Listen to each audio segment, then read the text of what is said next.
Yes, ma'am.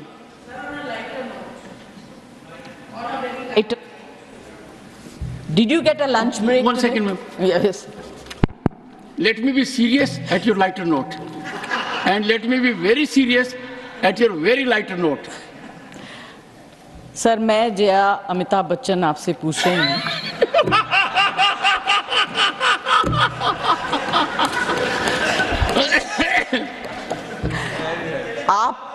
आपको आज lunch break मिला?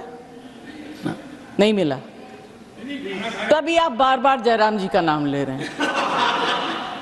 आप उनके नाम बगैर लिए आपका खाना हजम ही नहीं होगा। अब एक चीज बताऊं, लाइटर नोट पर बताऊं, मैंने लंच रिसेस में लंच नहीं लिया, पर उसके बाद मैंने लंच जयराम जी के साथ लिया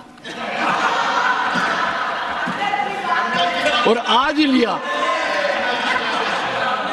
and let me tell the distinguished honourable member, ये पहला मौका शायद कि मैं आपका भी फैन हूं और अमिताभ जी का भी हूं। हैं? नहीं, ऐसा कोई कपल मुझे मिला नहीं। और हाँ, तभी मेरा नाम ऐसा। On that point. Thank you. Otherwise, ma'am, on a lighter note, a very serious issue, I'm a consistent person. And my past is proof of it. Shri Johar Sarkar,